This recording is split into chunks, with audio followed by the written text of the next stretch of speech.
Okay, so let's wrap up our red blood cell discussion here with our discussion of red blood cells life cycle.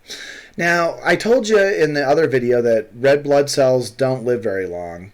They can't repair themselves. They don't have organelles. They don't have a nucleus. They can't do any real metabolism. So they live this short life. They run through the bloodstream for a couple months and then they die. So here it just says that red blood cells live about 120 days, so a few months. They just wear out because they're getting banged, torn, thrown up against the blood vessels as they pass through the heart and the different arteries and veins. All right, they can't repair themselves, so they just simply wear out.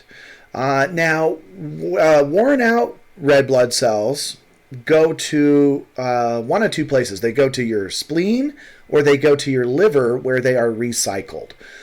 So a lot of people don't think your spleen does anything, I guess, but the spleen has two major functions. It holds blood kind of as a storage, and it also recycles red blood cells. So your spleen has an important job.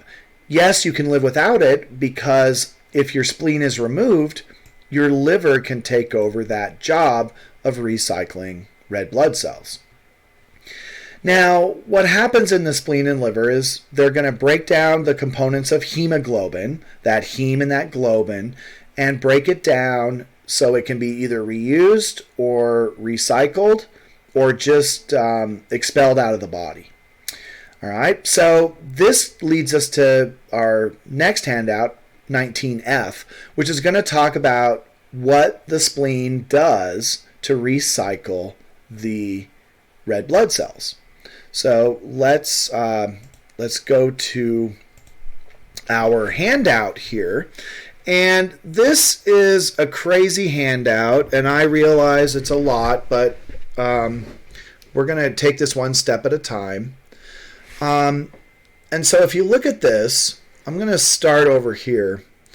Remember that the hemoglobin is made up of two parts. It's made up of a heme group and it's made up of a globin.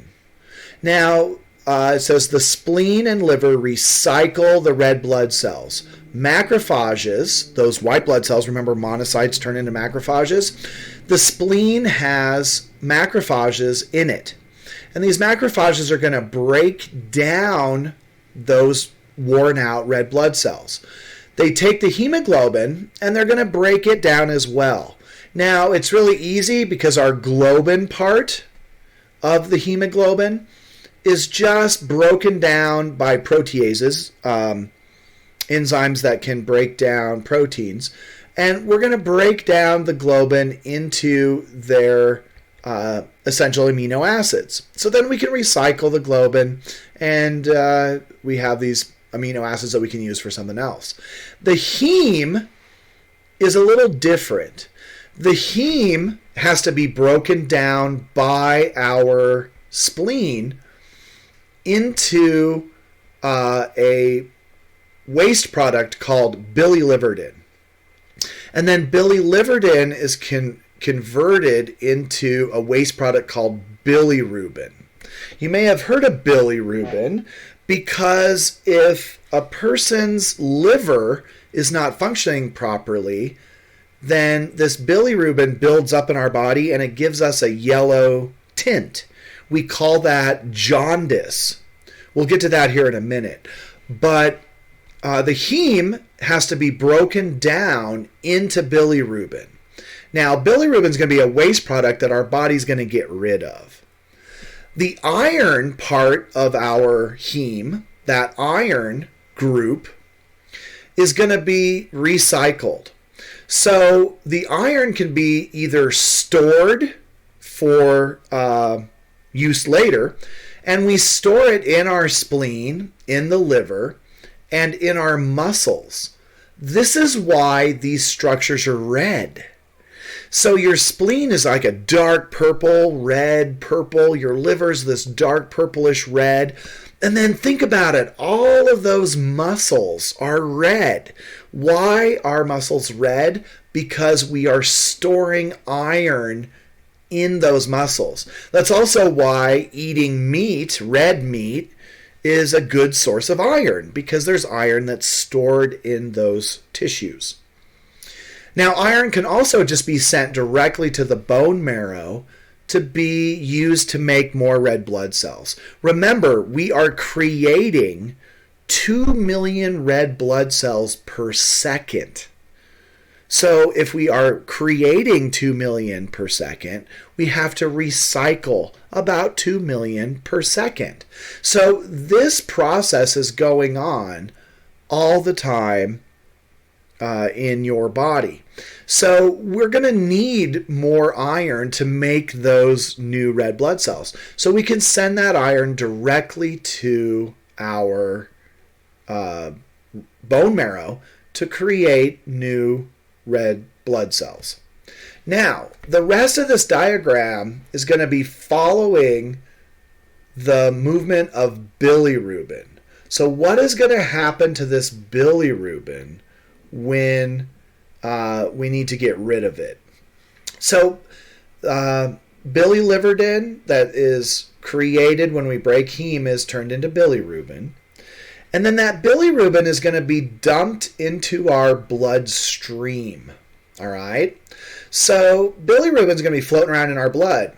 This is why you can get jaundice. This is why bilirubin is a yellow color, so it can tint our body yellow.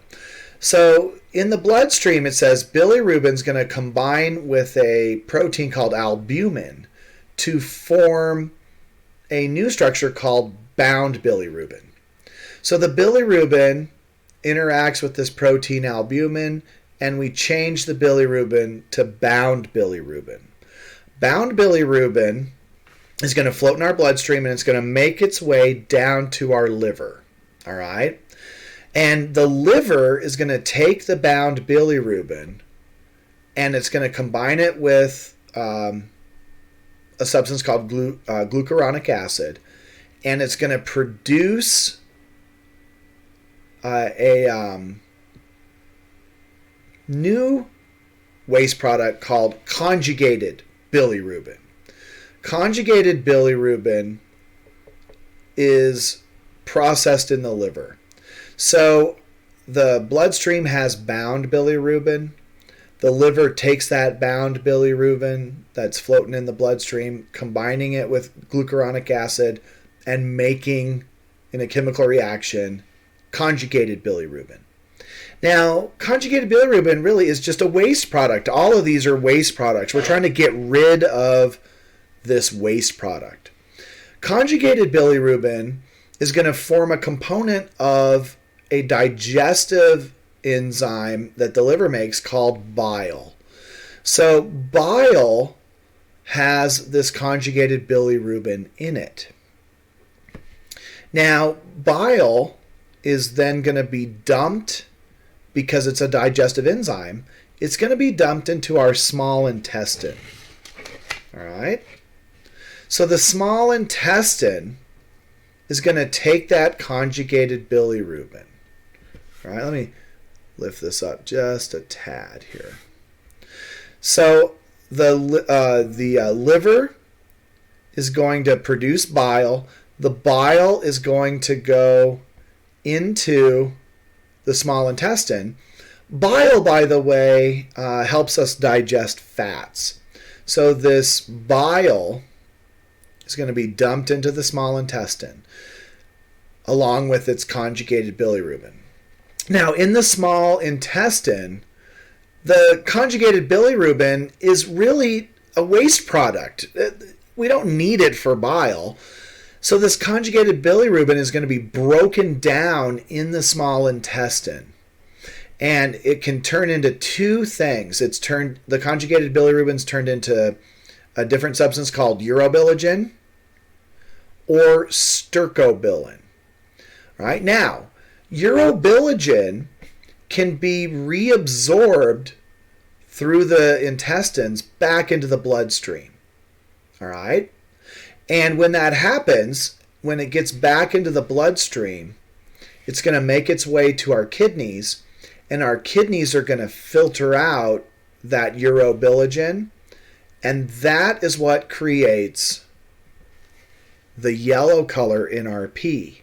So our urine is yellow because the kidneys are filtering out this urobilin that was put back into our bloodstream from the intestines. Now, some of this conjugated bilirubin also is turned into a different substance called stercobilin.